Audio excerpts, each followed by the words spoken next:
मैंने बहुत से गुप्त आध्यात्मिक समूहों के साथ संपर्क रखा है। मैंने ऐसे कई लोगों को जाना है जो अभी भी जीवित हैं और किसी न किसी समूह से संबंधित हैं। मैंने कई कुंजियों को जाना है जो प्रामाणिक गुरुओं द्वारा दी गई थी, लेकिन पुरानी परंपरा की कोई भी कुंजी काफी नहीं है। मैंने इतने सारे गुप्त समूहों को जाना है इस जीवन में और इससे पहले भी। मैं कई गुप्त समूहों के संपर्क में रहा हूं, लेकिन मैं तुम्हें उनके ठिकाने नहीं बता सकता। मैं तुम्हें उनके नाम नहीं बता सकता क्योंकि इसकी इजाजत नहीं है और वास्तव में इसका कोई उपयोग भी नहीं है। लेकिन मैं तुम्हें इतना बता सकता हूं कि वे अभी भी मौजूद हैं। वे अभी भी मदद करने की कोशिश करते हैं इस तीर्थ यात्रा पर। मैं गुरजेफ की किताब मीटिंग्स विद रिमार्केबल मैन में वर्णित लोगों से कहीं अधिक अद्भुत लोगों से मिला हूं। धीरे धीरे जैसे जैसे और जब भी ये होगा मैं उनके बारे में बात करूंगा। आज मैं उन अद्भुत पुरुषों में से एक के बारे में बात कर सकता हूं। उसका असली नाम ज्ञात नहीं है, न ही उसकी असली उम्र, लेकिन उसे मग्गा बाबा कहा जाता था। मग्गा का सीधा सा अर्थ है बड़ा प्याला। वो हमेशा अपना मग्गा, अपना प्याला अपने हाथ में रखते थे। वह इसका उपयोग हर चीज के लिए करते थे, अपनी चाय के लिए, अपने दूध के लिए, अपने भोजन के लिए, उन पैसों के लिए जो लोग उन्हें देते थे, या जो कुछ भी उस क्षण की मांग होती थी। उनके पास जो कुछ भी था वो बस उनका मग्गा था और इसीलिए उन्हें मग्गा बाबा के नाम से जाना जाता था। बाबा एक सम्मानजनक शब्द है। इसका सीधा सा अर्थ है दादा, आपके पिता के पिता। हिंदी में आपकी मां के पिता नाना है, आपके पिता के पिता बाबा हैं। मग्गा बाबा निश्चित रूप से उन सबसे अद्भुत पुरुषों में से एक थे जो कभी इस ग्रह पर रहे होंगे। वे वास्तव में चुने हुए लोगों में से एक थे। तुम उनकी गिनती जीसस, बुद्ध, लाओ त्सु के साथ कर सकते हो। मैं उनके बचपन या उनके माता पिता के बारे में कुछ नहीं जानता। कोई नहीं जानता कि वे कहां से आए थे। एक दिन अचानक वे शहर में प्रकट हो गए। वे बोलते नहीं थे। लोग तरह तरह के सवाल पूछते रहते थे। वे या तो चुप रहते, या अगर लोग बहुत ज्यादा तंग करते तो वे बकवास, कचरा, बस निरर्थक ध्वनियां चिल्लाना शुरू कर देते। वे बेचारे लोग सोचते थे कि वे किसी ऐसी भाषा में बोल रहे हैं जिसे शायद वे नहीं समझते। वे बिल्कुल भी भाषा का प्रयोग नहीं कर रहे थे, वे बस आवाजें निकाल रहे थे। उदाहरण के लिए, हिग्गा लाल हु गुलू हिग्गा ही। फिर वे रुकते और फिर पूछते ही। ऐसा लगता था जैसे वे पूछ रहे हो, क्या तुम समझ गए? और बेचारे लोग कहते हां बाबा, हां। फिर वे अपना मग्गा दिखाते और इशारा करते। भारत में इस इशारे का मतलब पैसा होता है। ये पुराने दिनों से आता है जब असली सोने और चांदी के सिक्के हुआ करते थे। लोग सिक्के को जमीन पर फेंककर और उसकी आवाज सुनकर जांचते थे कि ये असली सोना है या नहीं। असली सोने की अपनी आवाज होती है और कोई भी इसकी नकल नहीं कर सकता। तो मग्गा बाबा एक हाथ से अपना मग्गा दिखाते और दूसरे हाथ से पैसे का इशारा करते, जिसका अर्थ होता, अगर तुम समझ गए हो तो मुझे कुछ दो, और लोग दे देते। मैं हंसते हंसते लोटपोट हो जाता क्योंकि उन्होंने कुछ कहा ही नहीं था। लेकिन वे पैसों के लालची नहीं थे। वे एक व्यक्ति से लेते और दूसरे को दे देते। उनका मग्गा हमेशा खाली रहता था। कभी कभार उसमें कुछ होता था, लेकिन बहुत कम। वह एक रास्ता था। पैसा उसमें आता और चला जाता, भोजन उसमें आता और चला जाता, और वह हमेशा खाली रहता। वे हमेशा उसे साफ करते रहते थे। मैंने उन्हें सुबह, शाम और दोपहर हमेशा उसे साफ करते देखा है। मैं तुम्हारे सामने ये स्वीकार करना चाहता हूं, तुम्हारे का मतलब है दुनिया, कि मैं ही एकमात्र व्यक्ति था जिससे वे बात करते थे, लेकिन केवल एकांत में, जब कोई और मौजूद नहीं होता था। मैं रात के गहरे सन्नाटे में उनके पास जाता, शायद सुबह के 2 बजे, क्योंकि उन्हें अकेला पाने का यही सबसे संभावित समय था। वे अपने पुराने कंबल में लिपटे होते, सर्दी की रात में, आग के किनारे। मैं थोड़ी देर उनके पास बैठता। मैंने उन्हें कभी परेशान नहीं किया। यही एक कारण था कि वे मुझसे प्यार करते थे। कभी कभार ऐसा होता कि वे करवट बदलते, अपनी आंखें खोलते और मुझे वहां बैठा देखते और अपनी मर्जी से बात करना शुरू कर देते। वे हिंदी भाषी व्यक्ति नहीं थे, इसलिए लोग सोचते थे कि उनके साथ संवाद करना मुश्किल है, लेकिन ये सच नहीं है। वे निश्चित रूप से हिंदी उन्मुख व्यक्ति नहीं थे, लेकिन वे न केवल हिंदी बल्कि कई अन्य भाषाएं भी जानते थे। बेशक वे मौन की भाषा सबसे ज्यादा जानते थे। वे लगभग जीवन भर मौन रहे। दिन में वे किसी से बात नहीं करते थे, लेकिन रात में वे मुझसे बात करते थे, केवल तब जब मैं अकेला होता था। उनके कुछ शब्द सुनना एक ऐसा आशीर्वाद था। मग्गा बाबा ने कभी अपने जीवन के बारे में कुछ नहीं कहा, लेकिन उन्होंने जीवन के बारे में बहुत सी बातें कही। वे पहले व्यक्ति थे जिन्होंने मुझसे कहा, जीवन उससे कहीं अधिक है जैसा ये दिखाई देता है। इसके दिखावे से मत आंखो, बल्कि उन घाटियों में गहरे उतरो जहां जीवन की जड़ें हैं। वे अचानक बोलते और अचानक चुप हो जाते। यही उनका तरीका था। उन्हें बोलने के लिए मनाने का कोई तरीका नहीं था। या तो वे बोलते या नहीं। वे किसी भी सवाल का जवाब नहीं देते थे और हम दोनों के बीच की बातचीत पूरी तरह से गुप्त थी। इसके बारे में कोई नहीं जानता था।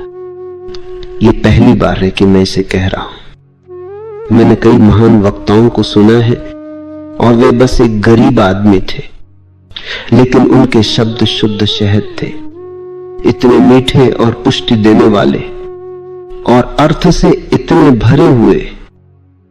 लेकिन तुम्हें किसी को नहीं बताना है कि मैं तुमसे बात करता रहा हूं जब तक कि मैं मर न जाऊं, क्योंकि बहुत से लोग सोचते हैं कि मैं बह रहा हूं। मेरे लिए यह अच्छा है कि वे ऐसा सोचते हैं। बहुत से लोग सोचते हैं कि मैं पागल हूं। जहां तक मेरा सवाल है, यह और भी बेहतर है। बहुत से लोग जो बहुत बौद्धिक हैं, ये समझने की कोशिश करते हैं कि मैं क्या कहता हूं, और ये सिर्फ बकवास है। मुझे आश्चर्य होता है जब मैं वह अर्थ सुनता हूं जो उन्होंने इससे निकाला है। शून्य। साथ मैं अपने आप से कहता हूं, हे भगवान, अगर ये लोग बुद्धिजीवी, प्रोफेसर, पंडित, विद्वान हैं, तो उस बेचारी भीड़ का क्या। मैंने कुछ नहीं कहा था, फिर भी उन्होंने शून्य से इतनी सारी बातें बना ली हैं, बिल्कुल साबुन के बुलबुलों की तरह। किसी कारण से, या शायद बिना किसी कारण के, वे मुझसे प्यार करते थे। मेरा सौभाग्य रहा है कि मुझे कई अजीब लोगों का प्यार मिला है। मग्गा बाबा मेरी सूची में पहले स्थान पर हैं। पूरा दिन वे लोगों से घिरे रहते थे।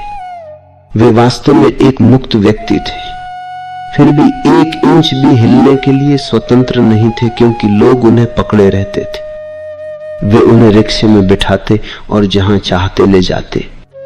बेशक वे नहीं कहते थे, क्योंकि वे या तो बहरा या गूंगा या पागल होने का नाटक कर रहे थे, और उन्होंने कभी कोई ऐसा शब्द नहीं बोला जो किसी शब्दकोश में मिल सके।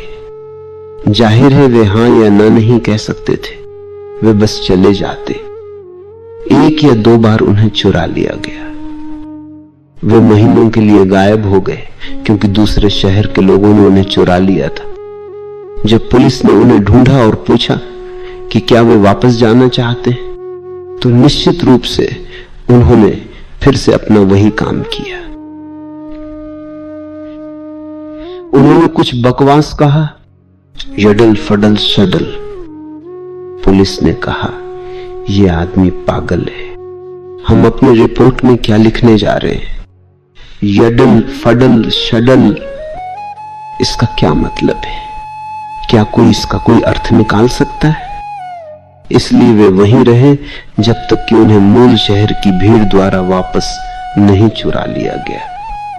वो मेरा शहर था जहां मैं अपने दादाजी की मृत्यु के ठीक बाद रह रहा था। 0-9। मैं लगभग हर रात बिना चूके उनसे मिलने जाता था, उनके नीम के पेड़ के नीचे, जहां वे सोते और रहते थे।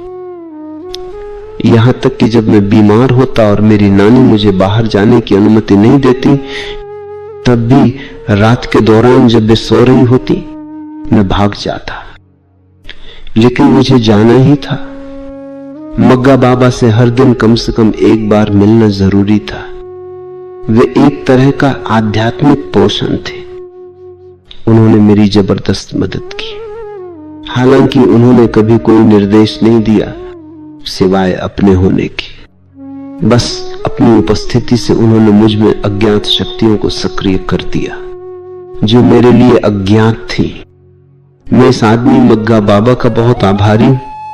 और सबसे बड़ा आशीर्वाद यह था कि मैं एक छोटा बच्चा, एकमात्र ऐसा व्यक्ति था जिससे वे बात करते थे। एकांत के वे क्षण, ये जानते हुए कि वे पूरी दुनिया में किसी और से बात नहीं करते थे। जबरदस्त रूप से मजबूत करने वाले, जीवंत करने वाले थे।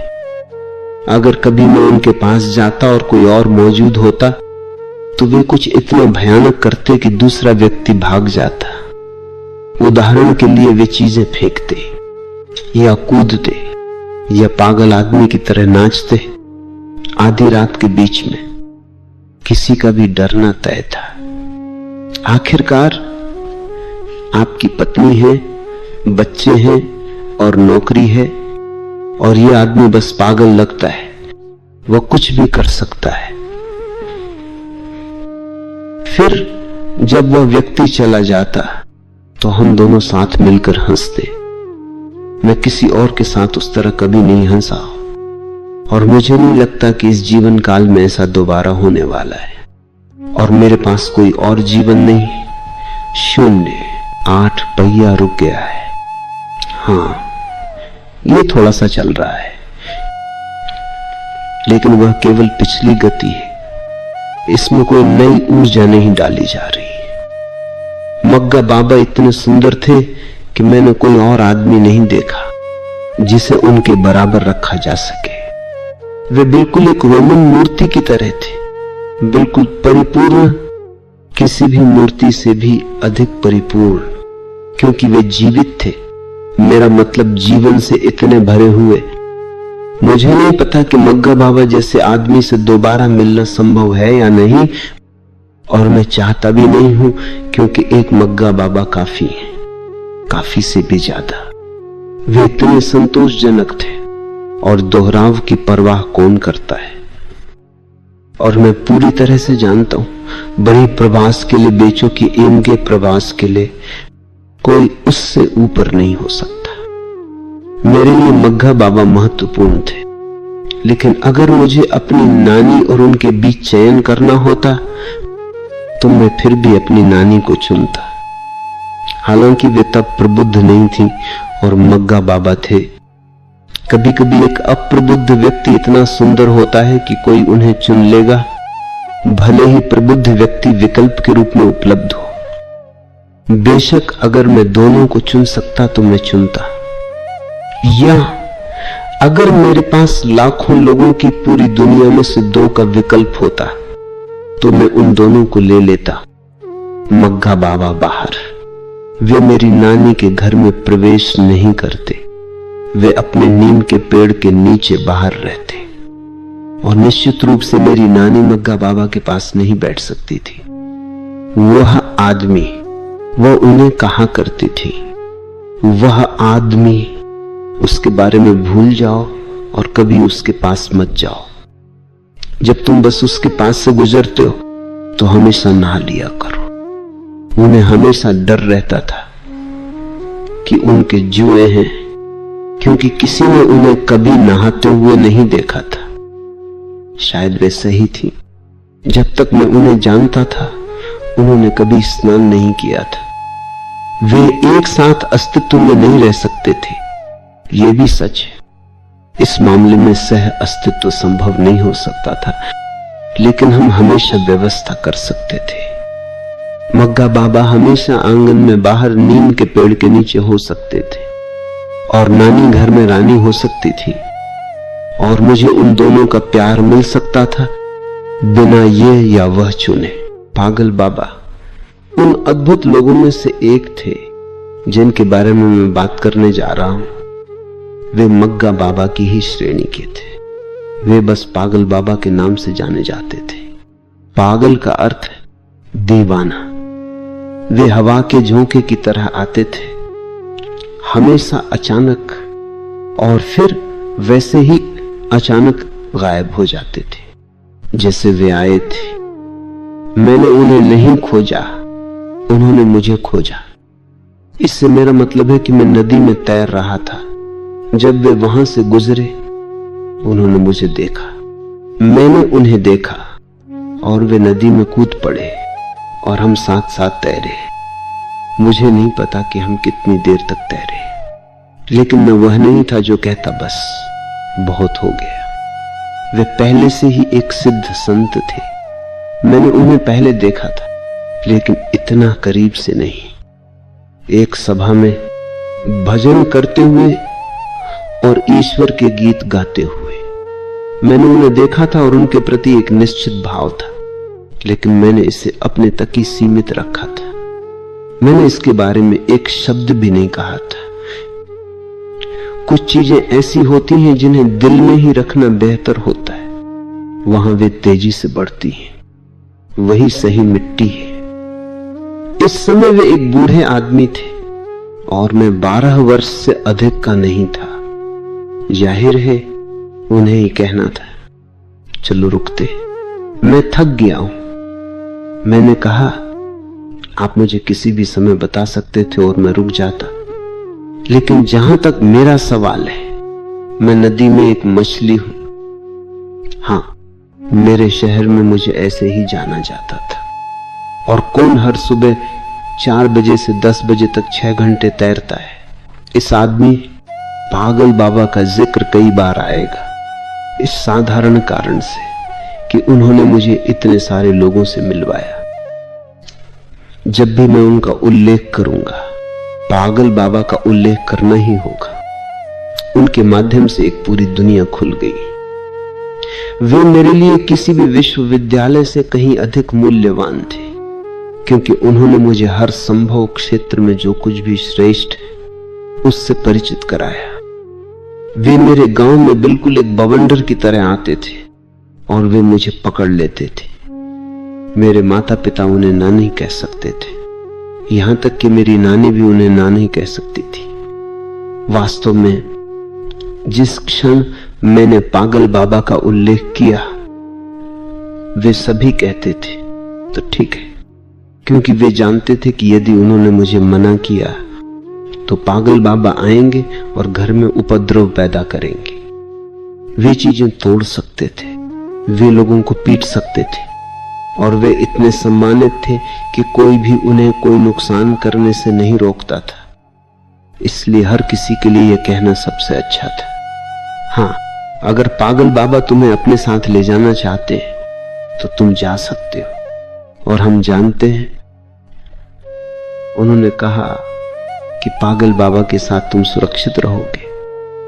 शहर में मेरे अन्य रिश्तेदार मेरे पिता से कहा करते थे, आप अपने लड़के को उस पागल आदमी के साथ भेजकर सही नहीं कर रहे। मेरे पिता जवाब देते, मेरा लड़का ऐसा है कि मुझे उस बूढ़े पागल आदमी की उस लड़के से ज्यादा चिंता है। तुम्हें परेशान होने की जरूरत नहीं। मैंने पागल बाबा के साथ कई जगहों की यात्रा की। वे मुझे न केवल महान कलाकारों और संगीतकारों के पास ले गए, बल्कि महान स्थानों पर भी ले गए। उनके साथ ही मैंने पहली बार ताजमहल देखा और एलोरा और अजंता की गुफाएं देखी। वे ही वह व्यक्ति थे जिनके साथ मैंने पहली बार हिमालय देखा। मैं उनका बहुत ऋणी हूं और मैंने उन्हें कभी धन्यवाद भी नहीं दिया। मैं नहीं कर सका क्योंकि वे मेरे पैर छूते थे।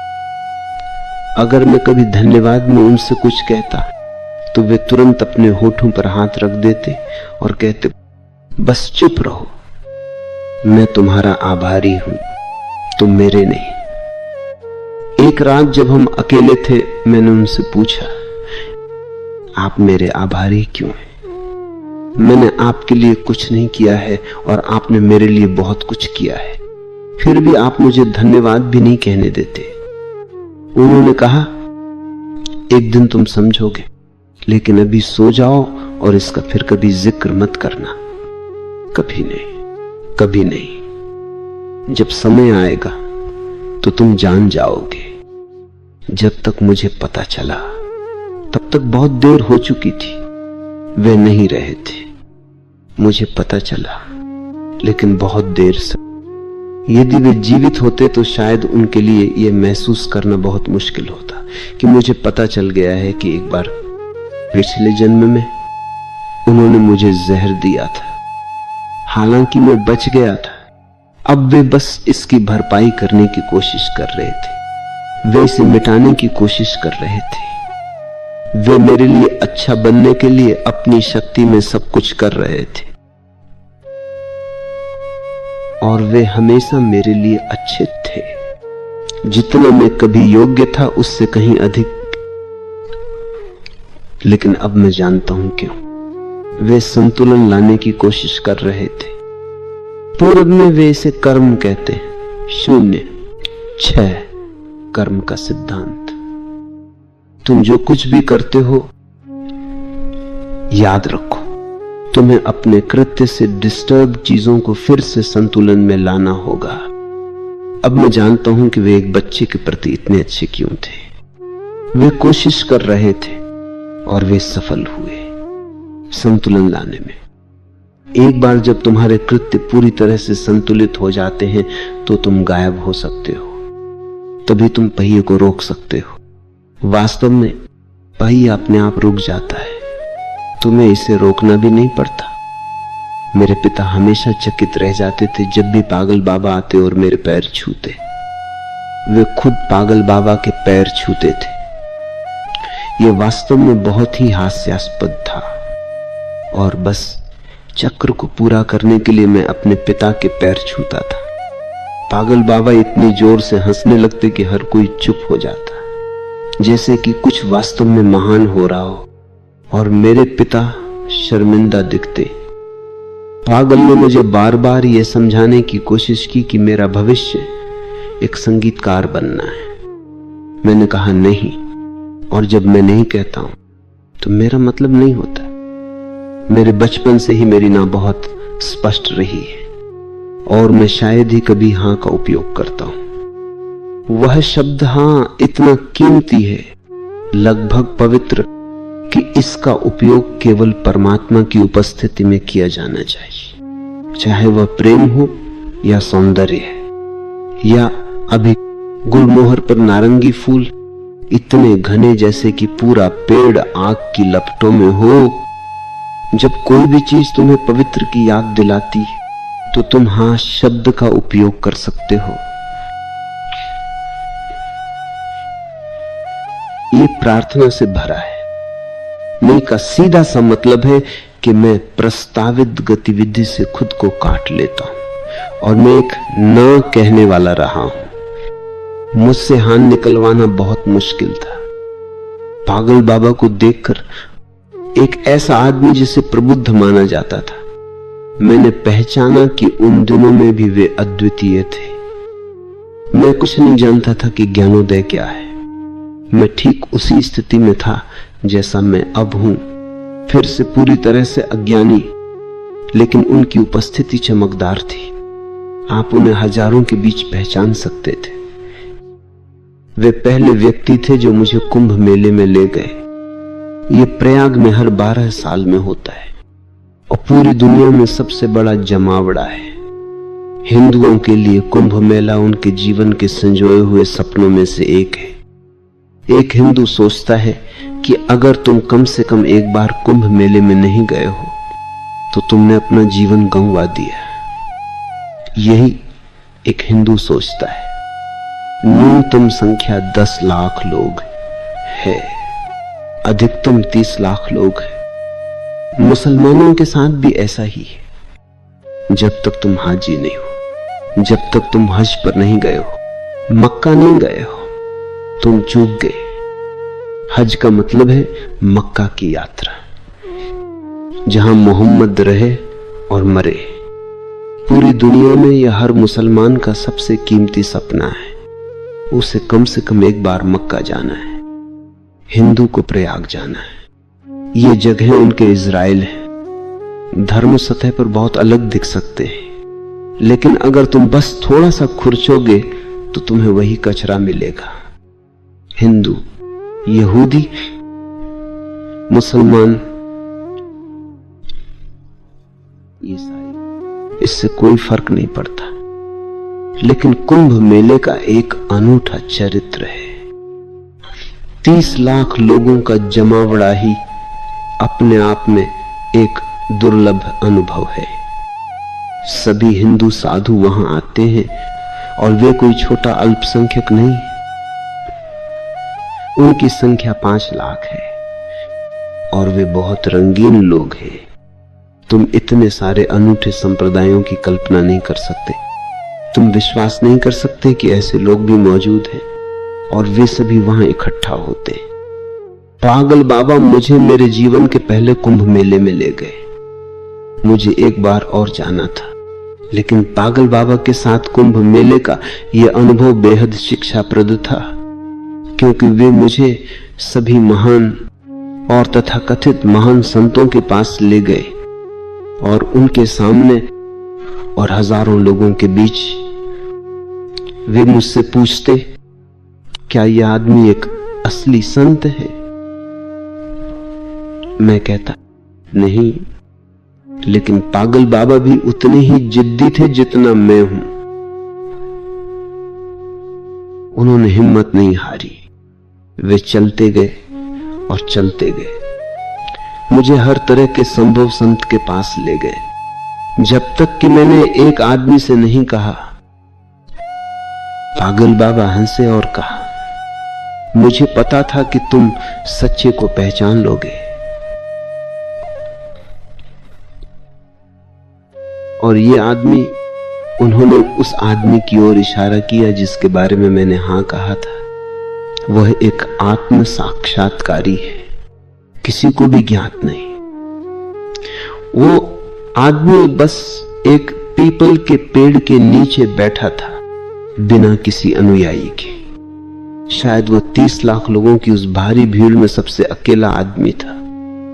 बाबा ने पहले मेरे पैर छुए, फिर उसके पैर। उस आदमी ने कहा, लेकिन तुम्हें ये बच्चा कहां मिला? मैंने कभी नहीं सोचा था कि एक बच्चा मुझे पहचान पाएगा। मैंने खुद को इतनी पूरी तरह से छुपा रखा है। तुम मुझे पहचान सकते हो, वो ठीक है, लेकिन वैसा कैसे कर सका? बाबा ने कहा, यही तो पहेली है, इसीलिए मैं उसके पैर छूता हूं। तुम अभी उसके पैर छुओ। और उस 90 साल के बूढ़े आदमी की बात कौन नहीं मानता? वे इतने प्रभावशाली थे। उस आदमी ने तुरंत मेरे पैर छुए। इसी तरह पागल बाबा मेरा परिचय हर तरह के लोगों से कराते थे। इस घेरे में मैं ज्यादातर संगीतकारों की बात कर रहा हूं, क्योंकि वे उनका प्रेम प्रसंग थे। वे चाहते थे कि मैं एक संगीतकार बनूं, लेकिन मैं उनकी इच्छा पूरी नहीं कर सका, क्योंकि मेरे लिए संगीत अधिक से अधिक केवल एक मनोरंजन हो सकता है। मैंने उनसे ठीक उन्हीं शब्दों में कहा, पागल बाबा, संगीत ध्यान का बहुत निचले स्तर का प्रकार है, मुझे इसमें कोई दिलचस्पी नहीं है। मुझे पता है कि यह है, मैं इसे तुम्हारे मुंह से सुनना चाहता था, लेकिन संगीत ऊपर जाने के लिए एक अच्छी सीढ़ी है। इससे चिपके रहने की या इस पर बने रहने की कोई आवश्यकता नहीं। एक सीढ़ी किसी और चीज के लिए एक कदम है। इसी तरह मैंने अपने सभी ध्यान में संगीत का उपयोग किया है। किसी चीज के लिए एक कदम के रूप में बहानन कहा, जो वास्तव में संगीत है, निशब्द। नानक कहते हैं, एक ओंकार सतनाम ईश्वर का या सत्य का केवल एक ही नाम है, और वह ओम की निःशब्द ध्वनि।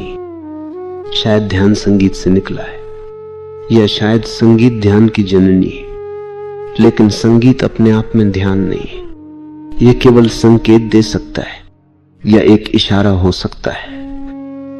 मैं संगीतकार नहीं बनने वाला था, पागल बाबा ये जानते थे, लेकिन वे संगीत के प्यार में थे और वे चाहते थे कि मैं कम से कम बेहतरीन संगीतकारों से परिचित हो जाऊं, शायद मैं आकर्षित हो जाऊं।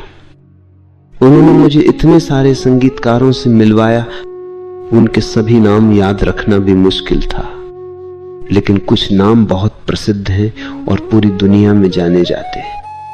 पागल बाबा के बारे में केवल अप्रत्यक्ष तरीके से बात की जानी, यही उस आदमी की गुणवत्ता थी। वे हमेशा कोष्ठक में थे, बहुत अदृश्य। उन्होंने मुझे कई संगीतकारों से मिलवाया और मैं हमेशा उनसे पूछता कि क्यों। उन्होंने कहा, एक दिन तुम एक संगीतकार बनोगे। मैंने कहा, पागल बाबा, कभी कभी लगता है कि लोग सही हैं, आप पागल हैं, मैं संगीतकार नहीं बनने वाला हूं। वे हंसे और बोले, मुझे पता है, फिर भी मैं कहता हूं कि तुम एक संगीतकार बनोगे। अब इसका क्या मतलब निकाले? मैं संगीतकार नहीं बना हूं, लेकिन एक तरह से वे सही थे। मैंने वाद्य यंत्रों पर नहीं बजाया है, लेकिन मैंने हजारों दिलों पर बजाया है।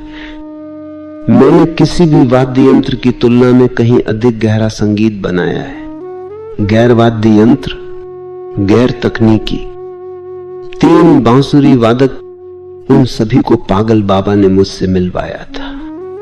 एक आदमी हरिप्रसाद चौरसिया, उत्तर भारत से, जहां वे एक अलग तरह का बांसुरी संगीत बजाते हैं। दूसरे बंगाल से पन्नालाल घोष, वे फिर से एक अलग तरह की बांसुरी बजाते, बहुत मर्दाना, बहुत तेज और प्रभावशाली। सचदेवा की बांसुरी लगभग मौन है, स्त्री सुलभ। पन्नालाल घोष के ठीक विपरीत। जहां तक इन बांसुरी वादकों का सवाल है, 0, 6। हरिप्रसाद मेरी पसंद है। उनकी बांसुरी में दोनों की सुंदरता है, और फिर भी पन्नालाल घोष की तरह नहीं, बहुत तेज और आडंबरपूर्ण, और न ही इतनी तीखी कि यह आपको काट दे और चोट पहुंचाए। ये हवा की तरह नरम है, गर्मी की रात में ठंडी हवा। ये चंद्रमा की तरह प्रकाश है, लेकिन गर्म नहीं, शीतल। आप इसकी शीतलता महसूस कर सकते हैं। हरिप्रसाद को अब तक का सबसे महान बांसुरी वादक माना जाना चाहिए, लेकिन वे बहुत प्रसिद्ध नहीं हैं। वे हो नहीं सकते, वे बहुत विनम्र हैं। प्रसिद्ध होने के लिए आपको आक्रामक होना पड़ता है। प्रसिद्ध होने के लिए आपको महत्वाकांक्षी दुनिया में लड़ना पड़ता है। उन्होंने लड़ाई नहीं लड़ी, और पहचाने जाने के लिए लड़ने वाले वे आखिरी आदमी है। लेकिन हरिप्रसाद को पागल बाबा जैसे लोगों ने पहचाना था। पागल बाबा ने कुछ और लोगों को भी पहचाना, जिनका मैं बाद में वर्णन करूंगा, क्योंकि वे भी उनके माध्यम से मेरे जीवन में आए। ये एक अजीब बात है। हरिप्रसाद मुझे बिल्कुल नहीं जानते थे, जब तक कि पागल बाबा ने उन्हें मुझसे नहीं मिलवाया, और फिर वे इतने दिलचस्प हो गए कि वे पागल बाबा के पास सिर्फ मुझसे मिलने आते थे। एक दिन पागल बाबा ने मजाक में उनसे कहा, अब तुम मेरे लिए नहीं आते, तुम इसे जानते हो, मैं इसे जानता हूं। और वह व्यक्ति जिसके लिए तुम आते हो वो इसे जानता है। मैं हंसा, हरिप्रसाद हंसे और बोले, बाबा आप सही हैं। मैंने कहा, मुझे पता था कि बाबा देर सबेर इसका जिक्र करने वाले हैं, और यही उस आदमी की खूबसूरती थी। वे बहुत से लोगों को मेरे पास लाए, लेकिन मुझे उन्हें धन्यवाद देने से भी रोका। उन्होंने मुझसे केवल एक ही बात कही, मैंने केवल अपना कर्तव्य किया है। मैं बस एक एहसान मांगता हूं, जब मैं मरूं तो क्या तुम मेरे अंतिम संस्कार में मुखाग्नि दोगे? भारत में इसे बहुत महत्व का माना जाता है। यदि कोई आदमी बिना बेटे के है तो वह जीवन भर पीड़ित रहता है, क्योंकि उसके अंतिम संस्कार में आग कौन देगा? इसे अग्नि देना कहा जाता है। जब उन्होंने मुझसे पूछा तो मैंने कहा, बाबा मेरे अपने पिता हैं और वे नाराज होंगे, और मैं आपके परिवार के बारे में नहीं जानता, शायद आपका कोई बेटा हो। उन्होंने कहा, किसी भी चीज के बारे में परेशान मत हो, न तो अपने पिता के बारे में और न ही मेरे परिवार के बारे में। ये मेरा निर्णय है। मैंने उन्हें कभी उस तरह के मूड में नहीं देखा था। मैं तब जान गया कि उनका अंत बहुत करीब था। वे इस पर चर्चा करने में भी समय बर्बाद करने में सक्षम नहीं थे। मैंने कहा, ठीक है, कोई बहस नहीं, मैं आपको अग्नि दूंगा। इससे कोई फर्क नहीं पड़ता कि मेरे पिता आपत्ति करते हैं या आपका परिवार आपत्ति करता है। मैं आपके परिवार को नहीं जानता। संयोग से पागल बाबा की मृत्यु मेरे अपने गांव में हुई, लेकिन शायद उन्होंने इसकी व्यवस्था की थी। मुझे लगता है कि उन्होंने इसकी व्यवस्था की थी। और जब मैंने अग्नि देकर उनका अंतिम संस्कार शुरू किया तो मेरे पिता ने कहा, तुम क्या कर रहे हो? यह केवल सबसे बड़े बेटे द्वारा ही किया जा सकता है। मैंने कहा, दादा मुझे ये करने दीजिए। मैंने उनसे वादा किया है, और जहां तक आपका सवाल है, मैं ये नहीं कर पाऊंगा। मेरा छोटा भाई ये करेगा। वास्तव में वह आपका सबसे बड़ा बेटा है, मैं नहीं। मैं परिवार के किसी काम का नहीं हूं और कभी नहीं रहूंगा। वास्तव में मैं हमेशा परिवार के लिए एक मुसीबत साबित होऊंगा। मेरा छोटा भाई जो मेरे बाद है आपको अग्नि देगा और वह परिवार की देखभाल करेगा। मैंने अपने पिता से कहा, पागल बाबा ने मुझसे पूछा था और मैंने उनसे वादा किया है, इसलिए मुझे अग्नि देनी ही होगी। जहां तक आपकी मृत्यु का सवाल है, चिंता न करें, मेरा छोटा भाई वहां होगा। मैं भी उपस्थित रहूंगा, लेकिन आपके बेटे के रूप में नहीं। मुझे नहीं पता कि मैंने ऐसा क्यों कहा और उन्होंने क्या सोचा होगा, लेकिन यह सच साबित हुआ। जब उनकी मृत्यु हुई तो मैं उपस्थित था। वास्तव में मैंने उन्हें अपने साथ रहने के लिए बुलाया था, सिर्फ इसलिए ताकि मुझे उस शहर में न जाना पड़े जहां वे रहते थे। मैं अपनी दादी की मृत्यु के बाद वहां कभी नहीं जाना चाहता था। वह एक और वादा था। मुझे बहुत सारे वादे पूरे करने हैं, लेकिन अब तक मैंने उनके एक बड़े हिस्से को सफलतापूर्वक पूरा कर लिया है। केवल कुछ ही वादे हैं जो पूरे होने बाकी हैं। मैंने पागल बाबा से मास्टर डिग्री लेने का वादा किया था। किसी तरह पागल बाबा को यह विचार आया कि जब तक आपके पास मास्टर डिग्री, स्नातकोत्तर की डिग्री नहीं होगी, तब तक आपको अच्छी नौकरी नहीं मिल पाएगी। मैंने कहा, बाबा क्या आपको लगता है कि मैं कभी नौकरी की इच्छा करूंगा? वे हंसे और बोले, मुझे पता है कि तुम इसकी इच्छा नहीं करोगे, लेकिन बस अगर ऐसा हो जाए। मैं बस एक बूढ़ा आदमी हूं और मैं सभी संभव सबसे बुरी चीजों के बारे में सोचता हूं। आपने कहावत सुनी है, सबसे अच्छे की आशा करो, लेकिन सबसे बुरे की उम्मीद करो। उन्होंने इसमें कुछ और जोड़ा। बाबा ने कहा, सबसे बुरे के लिए भी तैयारी करो, इसका सामना बिना तैयारी के नहीं किया जाना चाहिए, नहीं तो तुम इसका सामना कैसे करोगे। पागल बाबा अपने अंतिम दिनों में हमेशा थोड़े चिंतित रहते थे। मैं इसे देख सकता था, हालांकि उन्होंने कुछ नहीं कहा था और न ही किसी और ने इसका उल्लेख किया था। शायद कोई और जानता भी नहीं था कि वे चिंतित थे। यह निश्चित रूप से उनकी बीमारी, बुढ़ापे या उनकी आने वाली मृत्यु के बारे में नहीं था। वे उस आदमी के लिए बिल्कुल महत्वहीन थे। एक रात जब मैं उनके साथ अकेला था, मैंने उनसे पूछा, वास्तव में मुझे उन्हें आधी रात में जगाना पड़ा, क्योंकि ऐसा क्षण ढूंढना बहुत मुश्किल था जब उनके साथ कोई और न हो। उन्होंने मुझसे कहा, यह कुछ बहुत महत्वपूर्ण होना चाहिए, नहीं तो तुम मुझे नहीं जगाते। बात क्या है? मैंने कहा, यही तो सवाल है। मैं आपको देख रहा हूं, मुझे आपके चारों ओर चिंता की थोड़ी सी छाया महसूस होती है। ये पहले कभी नहीं थी।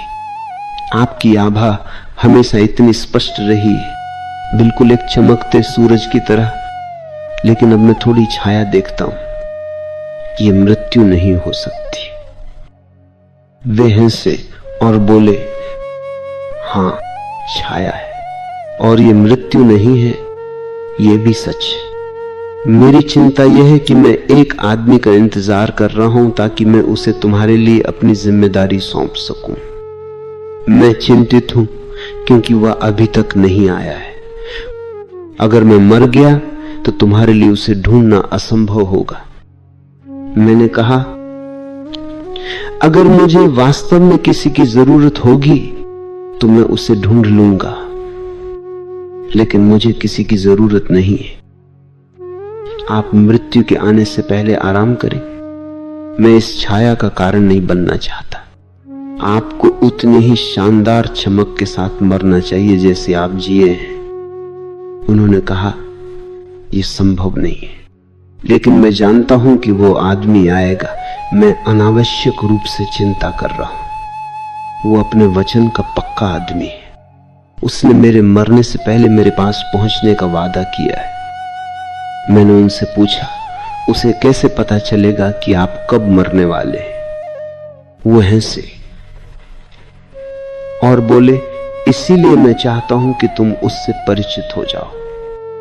तुम बहुत छोटे हो और मैं चाहूंगा कि मेरे जैसा कोई बस तुम्हारे आसपास रहे। उन्होंने कहा, वास्तव में यह एक पुरानी परंपरा है कि यदि कोई बच्चा कभी प्रबुद्ध होने जा रहा है तो कम से कम 3 प्रबुद्ध लोगों को उसे कम उम्र में पहचानना चाहिए। मैंने कहा, बाबा, ये सब बकवास है, कोई भी मुझे जागने से नहीं रोक सकता। उन्होंने कहा, मुझे पता है, लेकिन मैं एक बूढ़ा पारंपरिक आदमी हूं, इसलिए कृपया विशेष रूप से मेरी मृत्यु के समय परंपरा के खिलाफ कुछ भी मत कहो। मैंने कहा, ठीक है, आपकी खातिर मैं बिल्कुल चुप रहूंगा। मैं कुछ नहीं कहूंगा, क्योंकि मैं जो भी कहूंगा वो किसी न किसी तरह परंपरा रवायत के खिलाफ होगा। उन्होंने कहा, मैं ये नहीं कह रहा हूं कि तुम्हें चुप रहना चाहिए, बस महसूस करो जो मैं महसूस कर रहा हूं। मैं एक बूढ़ा आदमी हूं। इस दुनिया में मेरे पास कोई नहीं है जिसकी मुझे परवाह हो सिवाय तुम्हारे। मुझे नहीं पता कि क्यों या कैसे तुम मेरे इतने करीब हो गए। मैं अपनी जगह पर किसी को चाहता हूं ताकि तुम्हें मेरी कमी महसूस ना हो। 0 9। मैंने कहा, बाबा, आपकी जगह कोई नहीं ले सकता, लेकिन मैं आपसे वादा करता हूं कि मैं आपकी कमी महसूस न करने की पूरी कोशिश करूंगा। लेकिन वह आदमी अगली सुबह आ गया। पहला प्रबुद्ध व्यक्ति जिसने मुझे पहचाना वो मग्गा बाबा थे, दूसरे पागल बाबा थे, और तीसरे उससे भी ज्यादा अजीब थे जिसकी मैंने कल्पना भी नहीं की थी। यहां तक कि पागल बाबा भी इतने पागल नहीं थे। उस आदमी का नाम मस्ता बाबा था। बाबा एक सम्मानजनक शब्द है, इसका सीधा सा मतलब है दादाजी। लेकिन कोई भी जिसे लोगों द्वारा प्रबुद्ध माना जाता है उसे भी बाबा कहा जाता है, क्योंकि वह वास्तव में समुदाय में सबसे बूढ़ा आदमी है। वो वास्तव में नहीं हो सकता है, वो बस एक युवा आदमी हो सकता है, लेकिन उसे बाबा कहा जाना चाहिए दादाजी। मस्ता बाबा शानदार थे, बस शानदार, और बिल्कुल वैसे ही जैसे मैं एक आदमी को पसंद करता हूं। वे बिल्कुल ऐसे थे जैसे मेरे लिए ही बने हो। पागल बाबा द्वारा हमें मिलवाने से पहले ही हम दोस्त बन गए थे। मैं घर के बाहर खड़ा था, मुझे नहीं पता कि मैं वहां क्यों खड़ा था। कम से कम अब मुझे उद्देश्य याद नहीं आ रहा है। ये बहुत पहले की बात है। शायद मैं भी इंतजार कर रहा था, क्योंकि पागल बाबा ने कहा था कि वो आदमी अपना वचन निभाएगा, वो आएगा। और मैं निश्चित रूप से किसी भी बच्चे की तरह जिज्ञासु था। मैं एक बच्चा था और बाकी सब चीजों के बावजूद मैं एक बच्चा ही रहा हूं। शायद मैं इंतजार कर रहा था या कुछ और करने का नाटक कर रहा था, लेकिन वास्तव में उस आदमी का इंतजार कर रहा था और सड़क की ओर देख रहा था, और वह वहां था। मैंने उम्मीद नहीं की थी कि वह इस तरह आएगा। वह दौड़ते हुए आया। वह बहुत बूढ़ा नहीं था, 35 से ज्यादा नहीं, बस अपनी जवानी के शिखर पर। वह एक लंबा आदमी था, बहुत दुबला पतला, सुंदर लंबे बालों और एक सुंदर दाढ़ी के साथ। मैंने उनसे पूछा, क्या आप मस्ता बाबा हैं? वे थोड़े अचंभित हुए और बोले, तुम्हें मेरा नाम कैसे पता चला? मैंने कहा, इसमें कुछ भी रहस्यमय नहीं है। पागल बाबा आपका इंतजार कर रहे हैं। स्वाभाविक रूप से उन्होंने आपके नाम का उल्लेख किया, लेकिन आप वास्तव में वह व्यक्ति हैं जिसके साथ रहना मैं खुद चुनता। आप उतने ही पागल हैं जितने पागल बाबा अपनी जवानी में रहे होंगे। शायद आप बस युवा पागल बाबा हैं जो फिर से वापस आ गए। उन्होंने कहा, तुम मुझसे भी ज्यादा पागल लगते हो। वैसे पागल बाबा कहाँ हैं? मैंने उन्हें रास्ता दिखाया और उनके पीछे अंदर चला गया। उन्होंने पागल बाबा के पैर छुए, जिन्होंने फिर कहा, ये मेरा आखिरी दिन है। और मस्तो वे उन्हें इसी तरह बुलाते थे। मैं तुम्हारा इंतजार कर रहा था और थोड़ा चिंतित हो रहा था। मस्तों ने जवाब दिया, क्यों? मृत्यु आपके लिए कुछ भी नहीं है। बाबा ने जवाब दिया, बेशक मृत्यु मेरे लिए कुछ भी नहीं है, लेकिन अपने पीछे देखो, वह लड़का मेरे लिए बहुत मायने रखता है। शायद वह कर पाएगा जो मैं करना चाहता था और नहीं कर सका। तुम उसके पैर छुओ। मैं इंतजार कर रहा था ताकि मैं तुम्हें उससे मिलवा सकूं। मस्ता बाबा ने मेरी आंखों में देखा, और वे उन कई लोगों में से एकमात्र असली आदमी थे जिन्हें पागल बाबा ने मुझसे मिलवाया था और मेरे पैर छूने के लिए कहा था। हर कोई जानता था कि अगर आप पागल बाबा के पास जाते हैं तो आपको उस लड़के के पैर छूने होंगे जो हर संभव तरीके से एक मुसीबत है, और आपको उसके पैर छूने हैं। क्या बेतुकापन है। लेकिन पागल बाबा पागल है। ये आदमी मस्तो निश्चित रूप से अलग था। अपनी आंखों में आंसू और हाथ जोड़कर उसने कहा, इस पल से आप मेरे पागल बाबा होंगे। वे अपना शरीर छोड़ रहे हैं, लेकिन वे आपके रूप में जीवित रहेंगे। मुझे नहीं पता कि कितना समय बीत गया, क्योंकि वे मेरे पैर नहीं छोड़ रहे थे। वे रो रहे थे। उनके सुंदर बाल पूरे जमीन पर फैले हुए थे। बार बार मैंने उनसे कहा, मस्ता बाबा, बहुत हो गया। उन्होंने कहा, जब तक तुम मुझे मस्तो नहीं बुलाओगे मैं तुम्हारे पैर नहीं छोड़ूंगा। अब मस्तो एक ऐसा शब्द है जिसका उपयोग केवल एक बड़ा आदमी बच्चे के लिए करता है। मैं उन्हें मस्तो कैसे बुला सकता था? लेकिन कोई रास्ता नहीं था, मुझे करना पड़ा। यहां तक कि पागल बाबा ने भी कहा, इंतजार मत करो, उसे मस्तो कहो, ताकि मैं बिना किसी छाया के मर सकूं। स्वाभाविक रूप से ऐसी स्थिति में मुझे उन्हें मस्तो कहना पड़ा। जिस क्षण मैंने नाम का उपयोग किया, मस्तों ने कहा, इसे 3 बार कहो।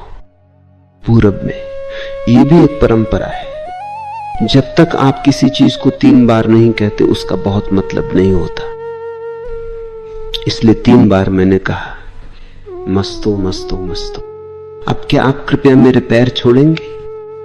और मैं हंसा, पागल बाबा हंसे, मस्तो हंसे, और तीनों की वह हंसी हमें किसी ऐसी चीज में जोड़ गई जो अटूट है। उसी दिन पागल बाबा की मृत्यु हो गई, लेकिन मस्तो नहीं रुके। हालांकि मैंने उनसे कहा कि मृत्यु बहुत करीब है। उन्होंने कहा, अब मेरे लिए तुम ही वह हो, जब भी मुझे जरूरत होगी मैं तुम्हारे पास आऊंगा। वे वैसे भी मरने वाले हैं। वास्तव में सच कहूं तो उन्हें 3 दिन पहले ही मर जाना चाहिए था। वे सिर्फ तुम्हारे लिए रुके हुए थे, ताकि वे मुझे तुमसे मिलवा सके। और ये केवल तुम्हारे लिए नहीं है, ये मेरे लिए भी है। मैंने पागल बाबा से उनके मरने से पहले पूछा, मस्त बाबा के यहां आने के बाद आप इतने खुश क्यों दिख रहे थे? उन्होंने कहा, बस एक पारंपरिक दिमाग, मुझे माफ कर दो। वे इतने अच्छे बूढ़े आदमी थे, 90 साल की उम्र में एक लड़के से माफी मांगना, और इतने प्यार के साथ। मैंने कहा, मैं ये नहीं पूछ रहा हूं कि आपने उनका इंतजार क्यों किया। सवाल आपके या उनके बारे में नहीं है। वे एक सुंदर आदमी है और इंतजार करने लायक है। मैं पूछ रहा हूं कि आप इतनी चिंता क्यों कर रहे थे? उन्होंने कहा, फिर से मैं तुमसे कहता हूं कि इस समय बहस मत करो।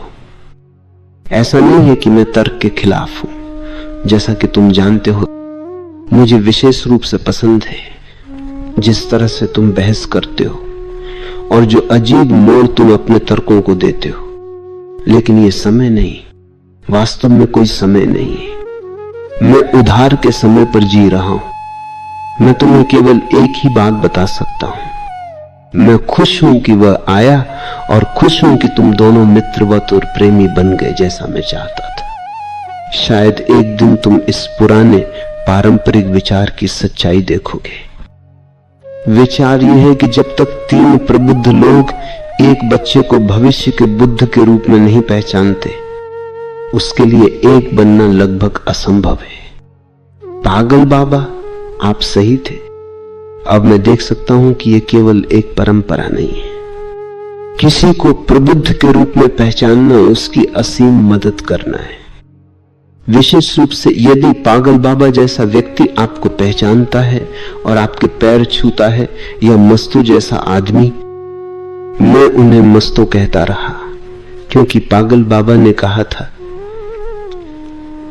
उन्हें फिर कभी मस्ता बाबा मत कहना, वे बुरा मान जाएंगे। मैं उन्हें मस्तो कहता था और अब से तुम्हें भी ऐसा ही करना है। और ये वास्तव में एक दृश्य था। एक बच्चा उन्हें बुला रहा है जिसका सम्मान सैकड़ों लोग करते थे, मस्तो। और न केवल यह, वे तुरंत वही करते जो मैं उनसे कहता।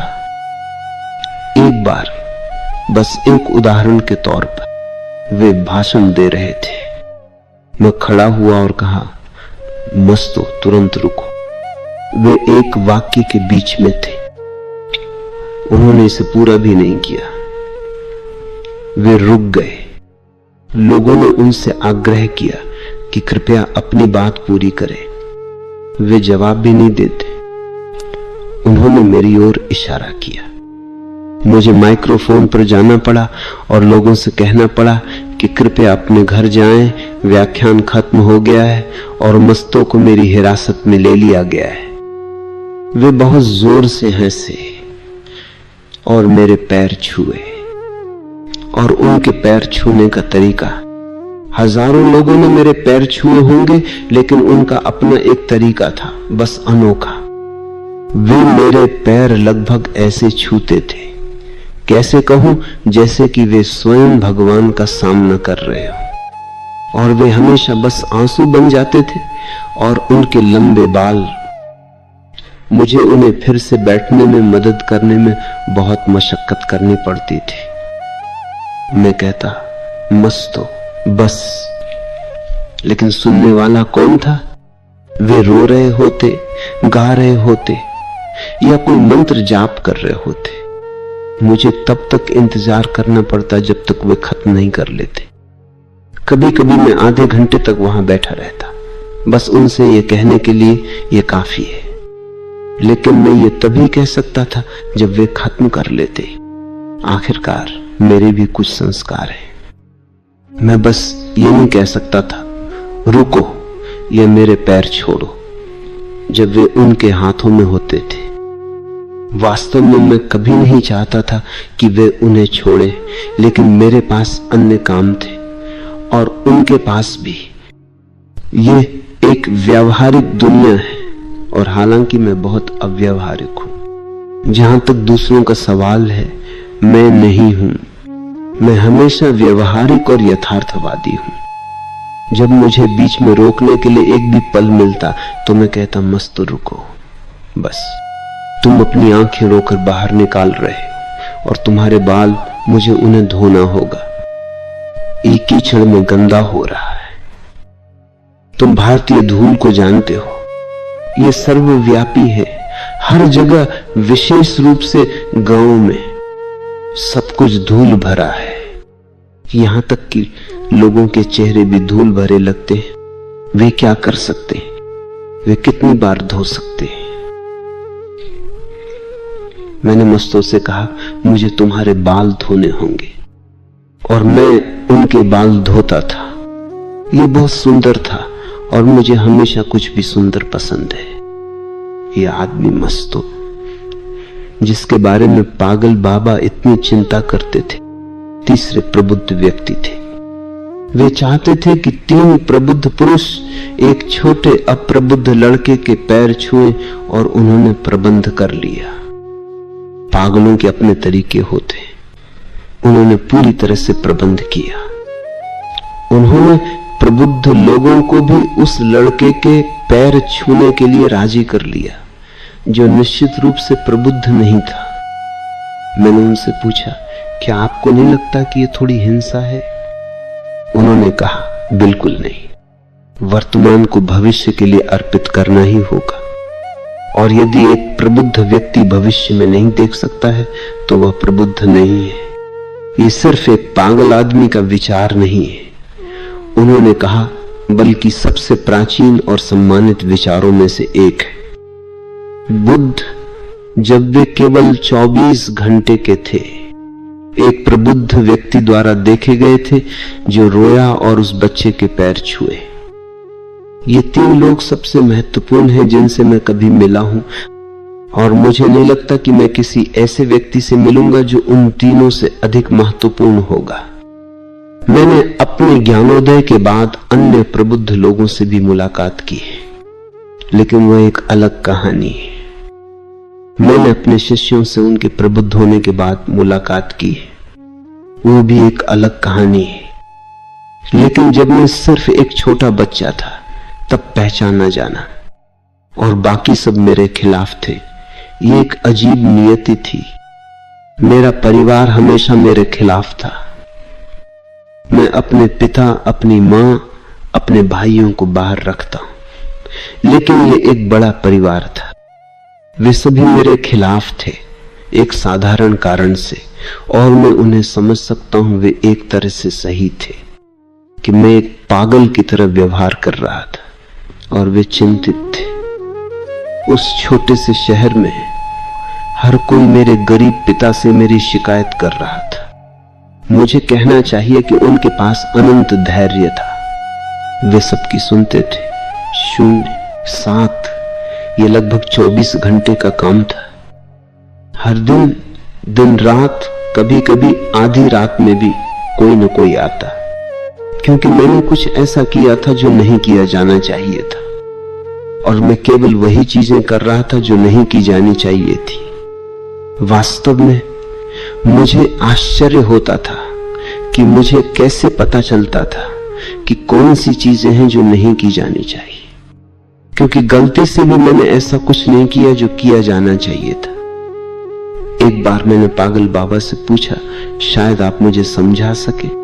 मैं समझ सकता था अगर मेरे द्वारा की गई 50% चीजें गलत होती और 50% सही होती, लेकिन मेरे साथ ये हमेशा 100% गलत होता है।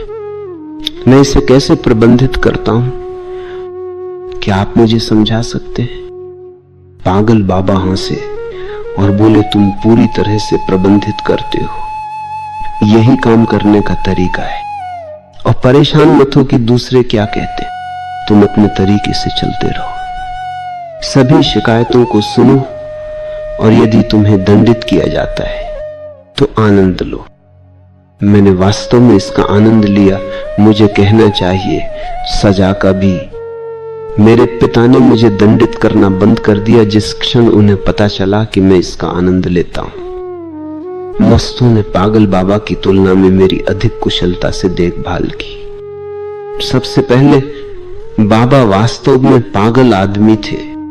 दूसरे, वे मुझसे मिलने के लिए बवंडर की तरह कभी कभार ही आते थे, फिर गायब हो जाते थे। यह देखभाल करने का तरीका नहीं। एक बार मैंने उनसे कहा भी, बाबा आप इस बारे में इतनी बात करते हैं कि आप इस बच्चे की देखभाल कैसे कर रहे हैं, लेकिन इससे पहले कि आप इसे फिर से कहें मुझे सुना जाना चाहिए। वे हंसे और बोले, मैं समझता हूं तुम्हें इससे कहने की जरूरत नहीं है, लेकिन मैं तुम्हें सही हाथों में सौंप दूंगा। मैं वास्तव में तुम्हारी देखभाल करने में सक्षम नहीं हूं। क्या तुम समझ सकते हो कि मैं 90 साल का हूं? मेरे शरीर छोड़ने का समय आ गया है। मैं सिर्फ तुम्हारे लिए सही व्यक्ति खोजने के लिए रुका हुआ हूं। एक बार जब मैं उसे पा लूं तो मैं मौत में आराम कर सकता हूं। मुझे तब कभी पता नहीं था कि वे वास्तव में गंभीर थे, लेकिन उन्होंने यही किया। उन्होंने अपना प्रभार मस्तों को सौंप दिया और हंसते हुए मर गए। यही आखिरी चीज थी जो उन्होंने की। जरथुस्त्र शायद हंसे होंगे जब वे पैदा हुए थे, कोई गवाह नहीं, लेकिन वे हंसे होंगे। उनका पूरा जीवन इसी ओर इशारा करता है। वह हंसी ही थी जिसने पश्चिम के सबसे बुद्धिमान व्यक्तियों में से एक फ्रेडरिक नीत्शे का ध्यान खींचा। लेकिन पागल बाबा वास्तव में हंसे जैसे ही वे मरे। इससे पहले कि हम पूछ सकें कि क्यों, वैसे भी हम सवाल नहीं पूछ सकते थे। वे दार्शनिक नहीं थे और जीवित रहते तो भी जवाब नहीं देते। लेकिन मरने का क्या तरीका है? और याद रखना, ये सिर्फ एक मुस्कान नहीं थी। मेरा मतलब वास्तव में एक हंसी है। वहां हर कोई एक दूसरे को ये सोचते हुए देख रहा था, क्या बात है? जब तक कि वे इतनी जोर से नहीं हंसे कि सभी ने सोचा कि अब तक वे केवल हल्के पागल थे, लेकिन अब वे चरम सीमा पर चले गए थे। वे सब चले गए। स्वाभाविक रूप से जब कोई पैदा होता है तो कोई नहीं हंसता, बस शिष्टाचार के एक हिस्से के रूप में, और मृत्यु पर कोई नहीं हंसता। फिर से बस एक दिखावे के अलावा कुछ नहीं। दोनों ब्रिटिश हैं। बाबा हमेशा शिष्टाचार और शिष्टाचार में विश्वास करने वाले लोगों के खिलाफ थे। इसीलिए वे मुझसे प्यार करते थे, इसीलिए वे मस्तों से प्यार करते थे। और जब वे एक ऐसे आदमी की तलाश कर रहे थे जो मेरी देखभाल कर सके, तो स्वाभाविक रूप से उन्हें मस्तों से बेहतर आदमी नहीं मिल सकता था। मस्तों ने खुद को उससे कहीं अधिक साबित किया जितना बाबा कभी सोच सकते थे। उन्होंने मेरे लिए इतना कुछ किया कि यह कहना भी दर्द देता है। ये कुछ इतना निजी है कि इसे नहीं कहा जाना चाहिए। इतना निजी कि अकेले होने पर भी इसे नहीं कहना चाहिए। मस्ता बाबा, मैं उन्हें केवल मस्तों कहूंगा क्योंकि वे चाहते थे कि मैं उन्हें इसी तरह बुलाऊं। मैंने हमेशा उन्हें मस्तों कहा, हालांकि अनिच्छा से, और मैंने उनसे इसे याद रखने के लिए कहा। साथ ही पागल बाबा ने मुझसे कहा था, यदि वह तुम्हारे द्वारा मस्तो कहलाना चाहता है जैसे मैं उसे बुलाता हूं, तो उसके लिए किसी भी तरह से दुख पैदा मत करो। जिस क्षण मैं मरूंगा तुम उसके लिए मेरी जगह ले लोगे। और उस दिन पागल बाबा की मृत्यु हो गई और मुझे उन्हें मस्तो कहना पड़ा। मैं 12 साल से अधिक का नहीं था और मस्तो कम से कम 35 या शायद अधिक थे। 12 साल के लड़के के लिए ठीक ठीक अनुमान लगाना मुश्किल है और 35 सबसे भ्रामक उम्र है। व्यक्ति 30 या 40 का हो सकता है। यह सब उसके आनुवंशिकी पर निर्भर करता है। अफसोस, मैं तुम्हें मस्तो नहीं दिखा सकता। उनका पूरा शरीर सुंदर था। कोई विश्वास नहीं कर सकता था कि वे देवताओं की दुनिया से नहीं आए थे। भारत में कई सुंदर कहानियां हैं। उनमें से एक कग्वेद से, पुरुरवा और उर्वशी की। उर्वशी एक अप्सरा है जो स्वर्ग के सभी सुखों से तंग आ जाती है। मुझे ये कहानी पसंद है क्योंकि ये बहुत सच है। यदि आपके पास सभी सुख हैं तो आप उन्हें कब तक सहन कर सकते हैं? व्यक्ति का उबना तय है। कहानी किसी ऐसे व्यक्ति द्वारा लिखी गई होगी जो जानता था। ये उन सुंदर कहानियों में से एक है जिसे मैंने हमेशा पसंद किया है। मस्तो जरूर इस दुनिया में पैदा हुए एक देवता रहे होंगे। वे कितने सुंदर थे ये कहने का यही एकमात्र तरीका है। और ये केवल शरीर की सुंदरता नहीं थी जो निश्चित रूप से सुंदर थी। मैं शरीर के खिलाफ नहीं हूं, मैं इसके पूरी तरह पक्ष में हूं। मुझे उनका शरीर पसंद था। मैं उनके चेहरे को छूता था और वे कहते, तुम बंद आंखों से मेरा चेहरा क्यों छूते हो? मैंने कहा, आप इतने सुंदर हैं और मैं और कुछ नहीं देखना चाहता जो शायद मुझे परेशान करे। इसलिए मैं अपनी आंखें बंद रखता हूं ताकि मैं आपको उतना ही सुंदर सपना देख सकूं जितने आप हैं। क्या तुम मेरे शब्दों पर ध्यान देते हो ताकि मैं आपको उतना ही सुंदर सपना देख सकूं जितने आप हैं? मैं चाहता हूं कि आप मेरा सपना बने। लेकिन यह केवल उनका शरीर नहीं था जो सुंदर था, न ही उनके बाल। मैंने कभी किसी आदमी के सिर पर इतने सुंदर बाल नहीं देखे। मैं उनके बालों को छूता और खेलता था और वे हंसते थे। एक बार उन्होंने कहा, यह तो कुछ बात हुई। बाबा पागल थे और अब उन्होंने मुझे एक गुरु दिया है जो और भी पागल है। उन्होंने मुझसे कहा कि तुम उनकी जगह लोगे, इसलिए मैं तुम्हें कुछ भी करने से नहीं रोक सकता। अगर तुम मेरा सिर भी काट दो तो मैं उसके लिए तैयार और राजी रहूंगा। मैंने कहा, डरे नहीं, मैं एक बाल भी नहीं काटूंगा। जहां तक आपके सिर का सवाल है, बाबा ने वो काम पहले ही कर दिया है। केवल बाल बचे। फिर हम दोनों हंसे। ऐसा कई बार हुआ, कई तरह से। लेकिन वे सुंदर थे, शारीरिक रूप से और मनोवैज्ञानिक रूप से भी। जब भी मुझे जरूरत होती, बिना पूछे, ताकि मुझे बुरा न लगे, वे रात में मेरी जेब में पैसे छोड़ देते। आप जानते हैं कि मेरे पास कोई जेब नहीं है। क्या आप जानते हैं कि मैंने अपनी जेबें कैसे खो दी? ये मस्तो थे। वे पैसे, सोना, जो कुछ भी वे प्रबंधित कर सकते थे, मेरी जेब में डालते थे। अंत में मैंने जेब रखने का विचार ही छोड़ दिया। ये लोगों को ललचाता है। या तो वे आपकी जेब काट लेते हैं और जेब खतरे बन जाते हैं, या बहुत कम मेरे जैसे आदमी के साथ वे मस्तों जैसे व्यक्ति बन जाते हैं। वे तब तक इंतजार करते जब तक मैं सो नहीं जाता। कभी कभी मैं नाटक करता जैसे कि मैं सो रहा हूं। मुझे उन्हें समझाने के लिए खर्राटे भी लेने पड़ते। फिर मैं उन्हें रंगे हाथों पकड़ लेता। उनका हाथ मेरी जेब में। मैंने कहा, मस्तो, क्या ये एक शिष्य का तरीका है? और हम दोनों हंसे। आखिरकार मैंने जेब रखने का विचार छोड़ दिया। मैं दुनिया का एकमात्र व्यक्ति हूं जिसे जेब की बिल्कुल भी आवश्यकता नहीं है। एक तरह से ये अच्छा है क्योंकि कोई भी मेरी जेब नहीं काट सकता। ये भी अच्छा है कि मुझे कोई वजन नहीं उठाना पड़ता। कोई और हमेशा ये कर सकता है, मुझे जरूरत नहीं है। मुझे सालों से जेब की जरूरत नहीं पड़ी। किसी ने हमेशा मेरे लिए प्रबंधन किया है। लेकिन मस्तो एक देवता की तरह दिखते थे जो पृथ्वी पर आए थे।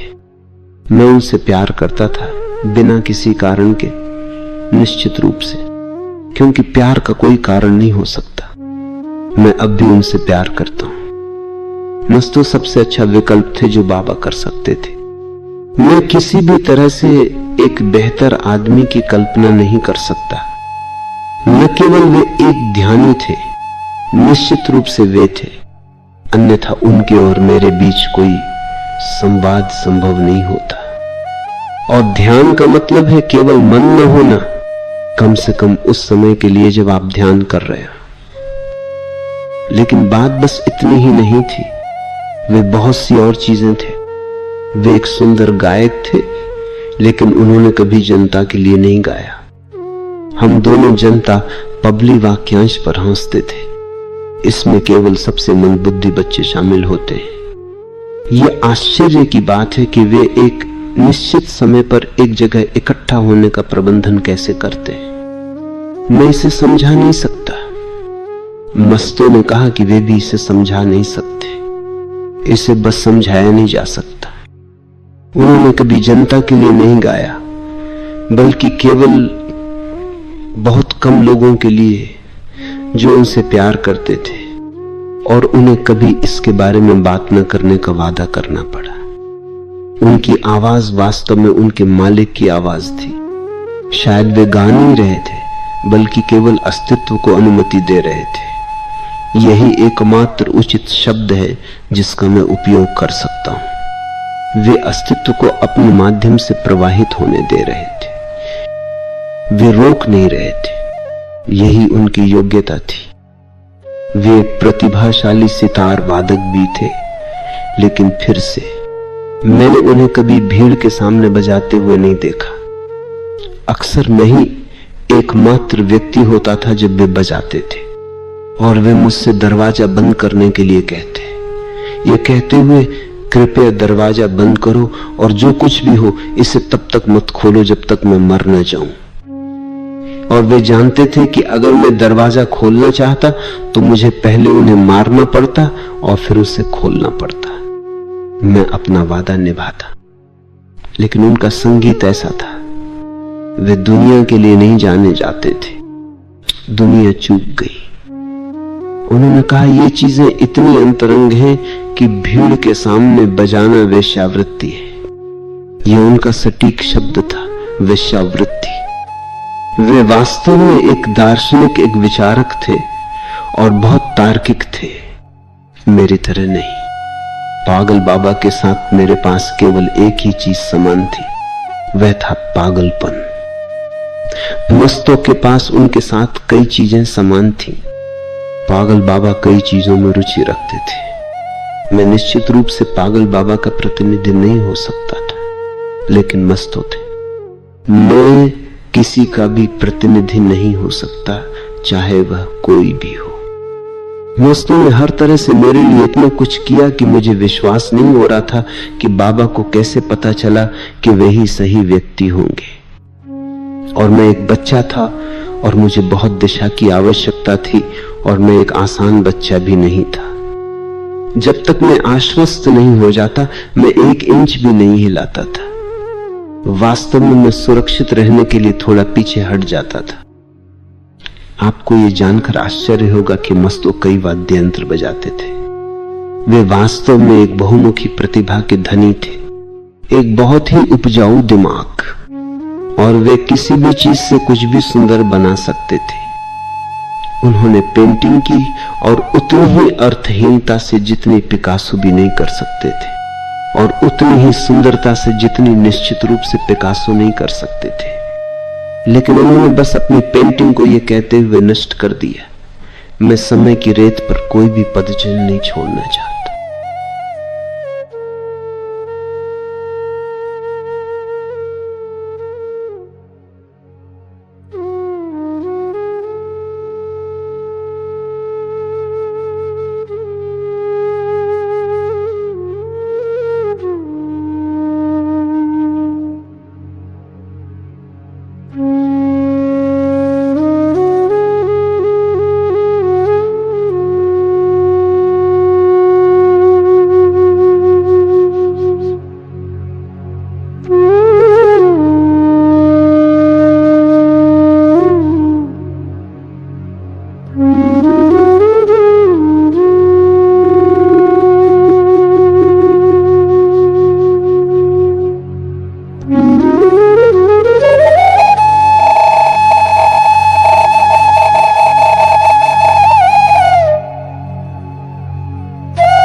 Mm-hmm.